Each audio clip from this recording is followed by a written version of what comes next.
Bonjour mes élèves, les premières années bac sciences maths français arabe, aussi les premières années bac sciences français arabe et tous les élèves qui ont le barycentre dans le programme. مرحبا بتلاميذ جميع التلاميذ الثانية أولى علوم رياضية أولى علوم أولى علوم وجميع التلاميذ اللي عندهم bien sûr le barycentre dans le programme.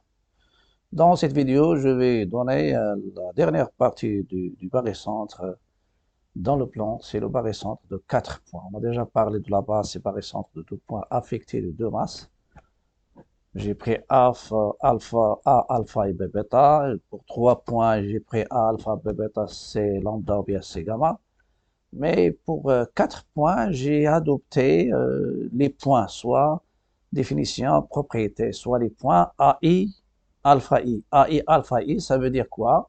Ça veut dire ici, ça veut dire les points qu'on a, ce sont A1, alpha 1, c'est un système, ou bien 4 points, A2, alpha 2, A3, alpha 3, A4, alpha 4. Avec la somme, avec sigma des alpha I. Sigma des alpha I, on sait déjà, les alpha I, sigma, c'est la somme.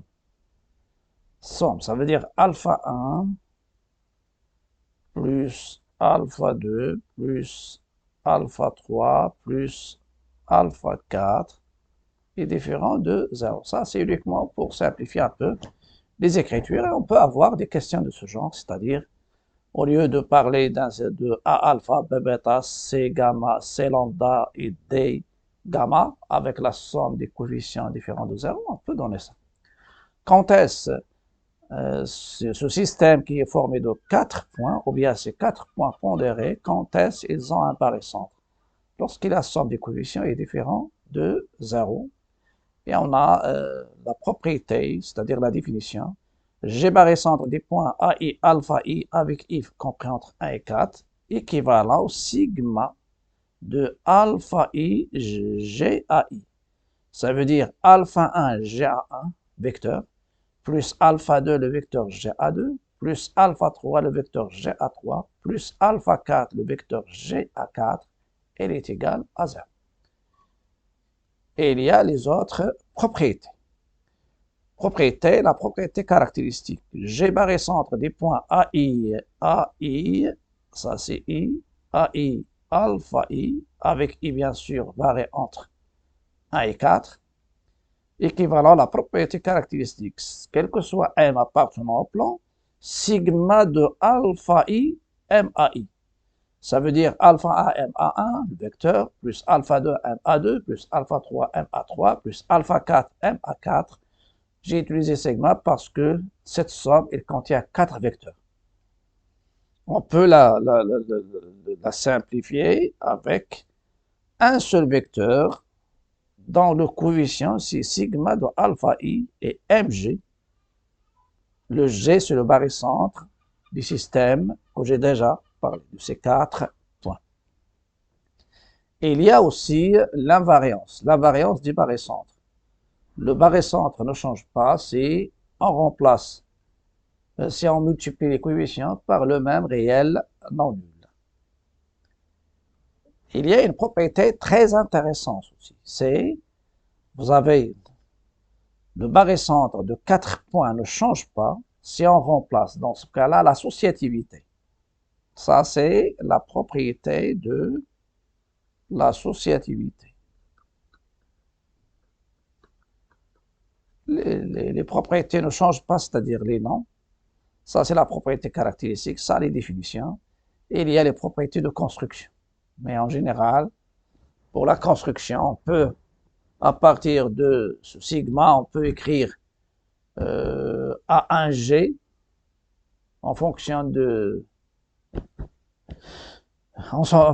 vecteurs A1, A2, A1, A2, A1, c'est-à-dire le vecteur, je peux lier le vecteur, le point G avec le vecteur, avec soit le point A1, soit le point A2, comme le cas de barycentre de 2 points. AG, c'est bêta sur alpha plus bêta AB. Si vous avez 3 points, On peut avoir AG égale bêta sur alpha plus bêta plus lambda ou bien gamma AB plus l'autre vecteur, c'est-à-dire gamma ou bien lambda sur la somme des coefficients AC, c'est-à-dire en fonction des deux vecteurs AB, AC, ou bien B, ABC, ou bien C, ACB. Je parle de trois vecteurs, de 3 points. Si vous avez 4 points, la même chose. On peut lier le barycentre avec le premier point, et ça reste 3 vecteurs. Donc, A1G en fonction de c'est alpha 2 sur sigma de alpha I, A1, A2, vecteur, plus, etc. Ça c'est alpha 3 sur sigma de alpha I, A1, A3, plus alpha 4 sur sigma de alpha I, je parle ici, alpha I, 2 fois le vecteur A1, A4. Pour l'associativité du barycentre, parce qu'il y a la relation de Charles qui fonctionne. Le barycentre de 4 points ne change pas si on remplace 2 ou 3 points par ces barycentres partiels affectés de la somme des coefficients. Et je donne ici par exemple.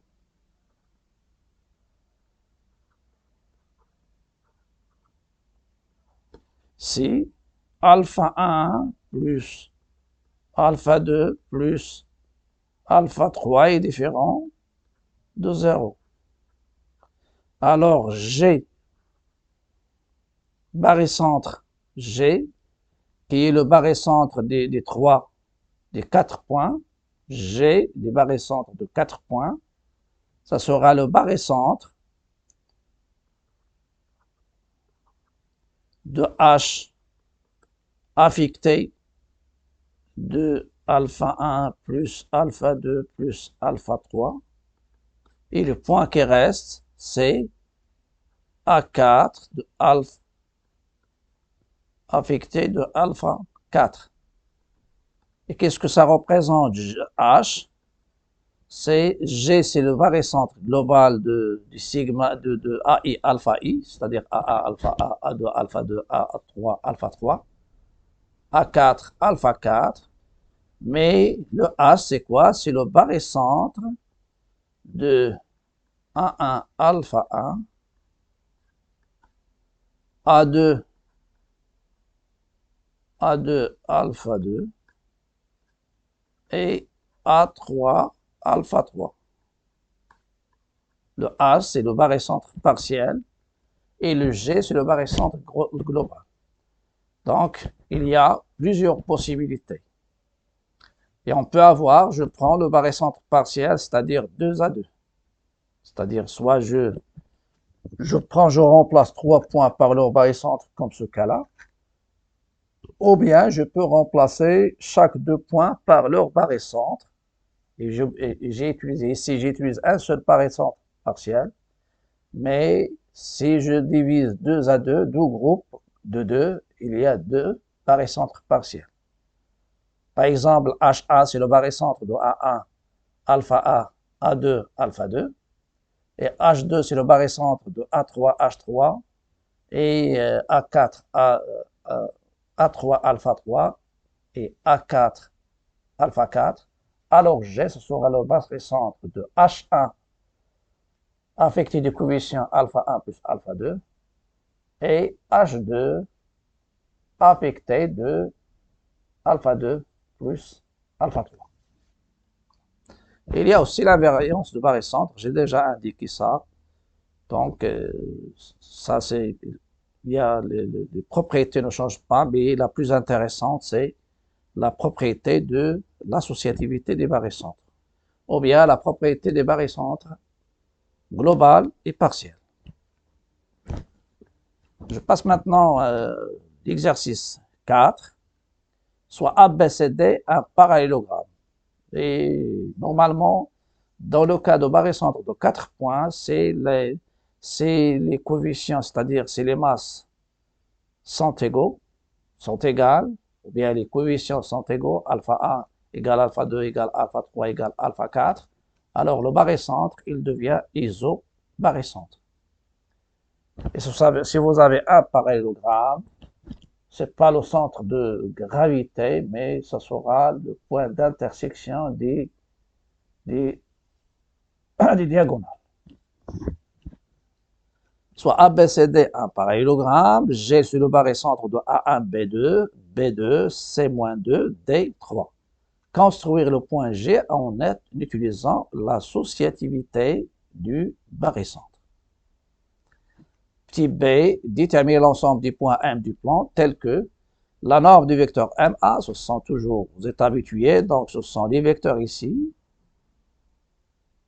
MA plus 2, MB moins 2, MC plus 3, MD égale la norme du vecteur MA plus 3, MD. Donc, vous pouvez mettre pause, chercher l'exercice et après, passer aux solutions.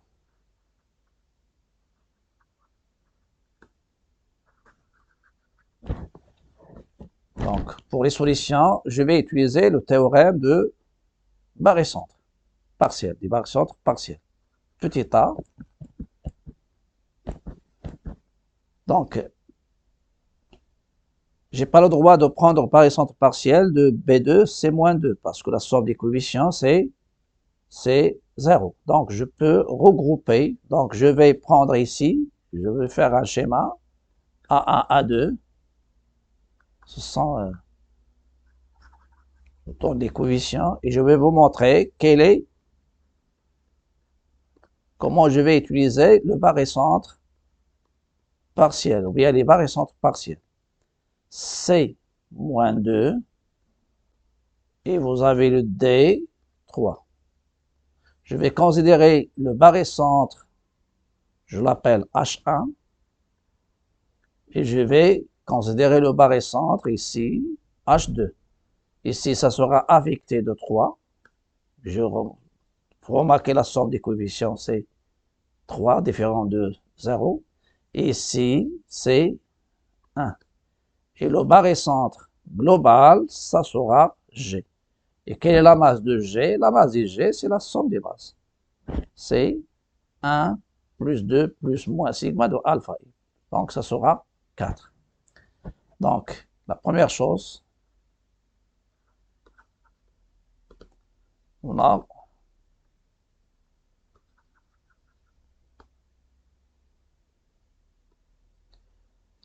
soit H1, le barycentre de A1, B2. Car j'écris ici, car 1 plus 2 égale 3, différent de 0. Et H2, c'est le barycentre de C moins 2 et D3. La même chose parce que moins 2 plus 3, c'est 1 et il est différent de 0.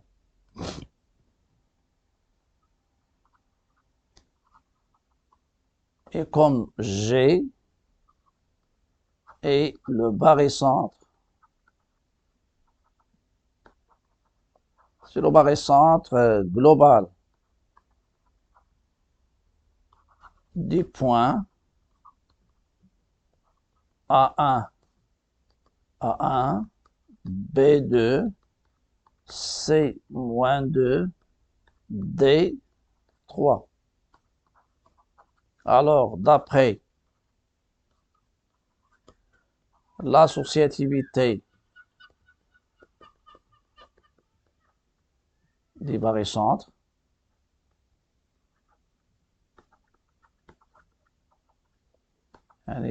تجميعية المرجع. Alors, d'après l'associativité des barycentres, G, c'est le barycentre, soit vous l'écrivez comme ça, ou bien de cette manière. H1 qui va remplacer ces deux points-là. Donc, il prend la somme des coefficients. H2, il remplace ces deux points. J'ai utilisé, bien sûr, vous pouvez prendre par exemple A1 avec D3, A1 avec C-2 et B2 avec D3. Ou bien utiliser le barycentre partiel, et pour la construction, c'est mieux de prendre 2A2. H2, il est affecté de 1.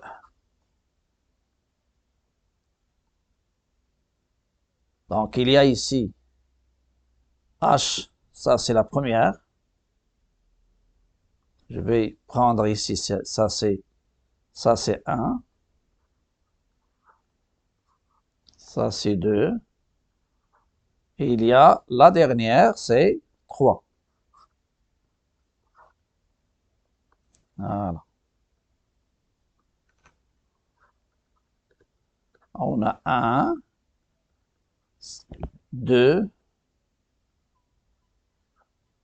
ça c'est les égalités vectorielles qui vont nous permettre de construire. Donc, vous avez A, H1, c'est 2 sur 3, AB. Donc, A, H1, le vecteur AH1, c'est bêta sur alpha plus bêta, avec alpha c'est A et bêta c'est 2, AB. Donc, AH1 égale 2 sur 3 AB. Voilà la première. AH1. AH1, c'est 2. Pardon, ici, c'est pas B2, mais c'est le coefficient qui est 2. Voilà. Maintenant, CH2. C'est 3 sur la somme des coefficients, c'est-à-dire sur 1. C'est 3 CD. Donc, CH2, c'est 3 sur 1 CD. Ça veut dire c'est 3, le vecteur CD. Voilà. Troisième égalité, il est devant mes yeux. H1G,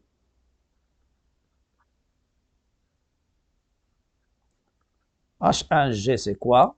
C'est 1 sur 3 plus 1, H12.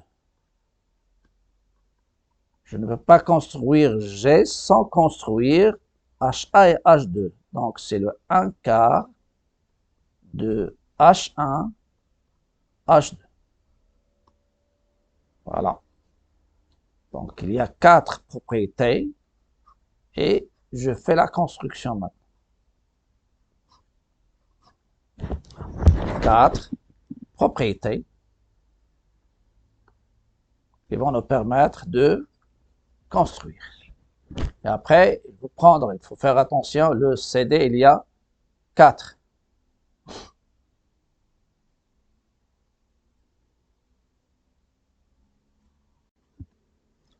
On passe maintenant à la figure. Pour la figure, normalement, je vais me baser على المتجهات العلاقات اللي درت من قبل. Vous avez AH1 هي 2/3 متجهة AB، CH2 3 المتجهة CD، و H1G 3/4 متجهة H1 H2. وأنا درت الشكل ديال المتوازي أضلاع، شكل ما عطاوناش القياس. A1 B2 C ناقص 2 D3. ما نقدرش ناخذ بيان سور هاد لي دو، مجموع الأوزان هنا هو 0. دونك الوزن ديال H1 هو الوزن ديال هاد لي جوج، فا غومبلاسي A1 B2. وعندي H2 il va remplacer DC-2 D3، الوزن ديالو هو المجموع. شنو خصنا نديرو؟ AH1 غادي نقسم بيان سور، هنا خديتها قابلة للقسم على 3. أبارتيغ دو A 1/3، 2/3 وهنا 3/3 AH1.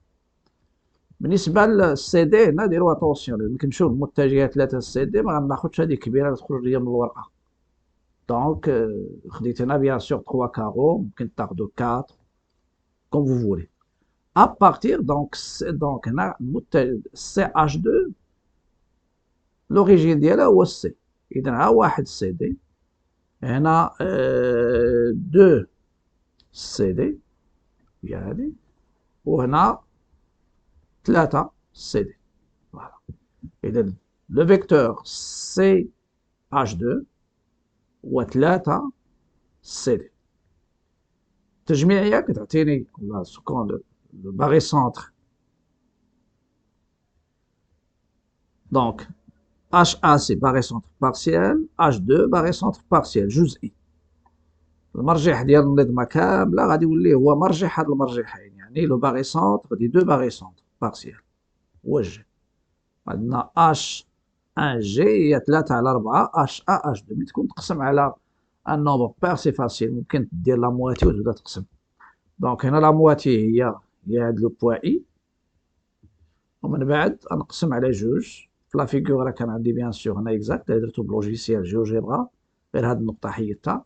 كيعطيني هنا ابارتيغ دو اش ا 1 على 4 2 على 4 3 على 4 لي 3 كار، وهنا فين غادي يجيني لو باغيسونتر جلوبال.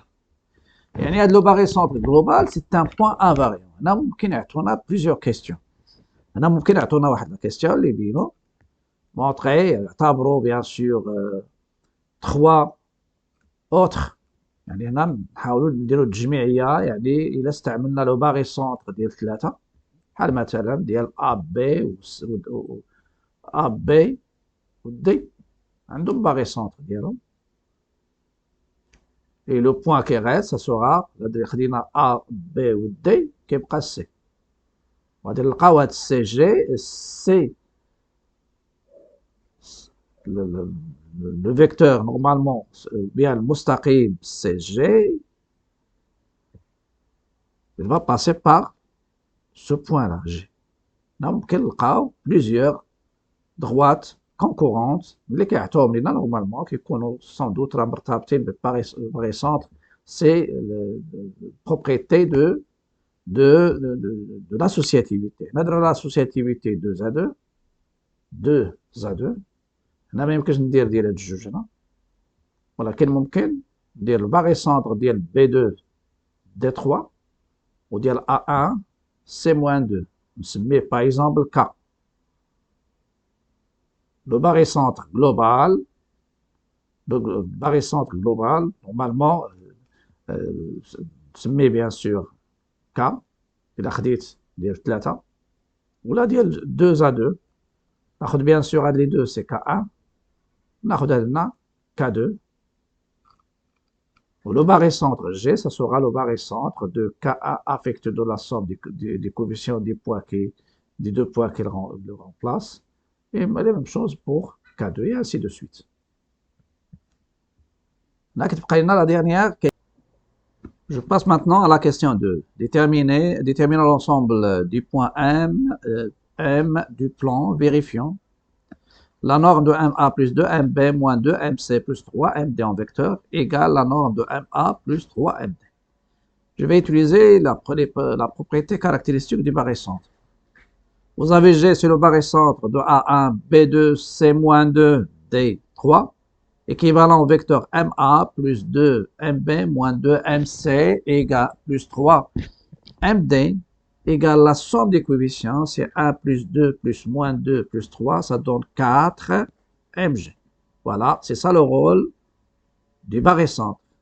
C'est simplifier des sommes de ce genre, à condition que la somme des coefficients soit différente de 0. Sinon, la somme des coefficients ne dépend pas de G, donc ne dépend pas de M. Vous pouvez utiliser la relation de Charles en se basant sur l'un des points en question. Vous avez pour K, je considère K, vous avez 1 plus 3 égale 4, différent de 0, donc je peux considérer donc soit K, le barycentre de A1 et D3. Donc d'après la propriété caractéristique, vous avez MA, le 1 fois MA plus 3 MD égale à 1 plus 3, c'est 4 MK. Ça c'est mg. Et je reviens maintenant à l'équation. Donc, mon équation à l'égalité, je remplace bien sûr ce qui est à l'intérieur par 4mg pour le premier membre, deuxième membre par 4md, et vous avez que la norme de KAB, en général, c'est quoi? La norme de K fois AB, vecteur AB, c'est valeur absolue de K fois la distance AB. Donc, 4mg distance égale à 4md, et ça donne mg égale à md. Ça, c'est ensemble du point équidistant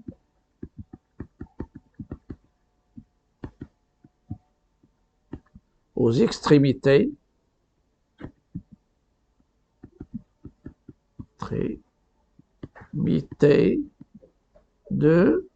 du segment. Quel segment? Les points, le point variable, ce sont les M fixes et GD du segment GD. Et qu'est-ce qu'elle représente pour nous? Elle représente la médiatrice du segment GD. Et la médiatrice, elle passe par le milieu du segment GD. Supposons que vous avez déjà construit G et construit bien sûr D. Essayez de prendre le milieu. Voilà. Et tracer la perpendiculaire à GD passant par le milieu et ça donne l'ensemble cherché. Ça sera tout pour cette vidéo. N'oubliez pas de liker, partager, commenter et surtout essayez de terminer la lecture bien sûr de la vidéo. À bientôt.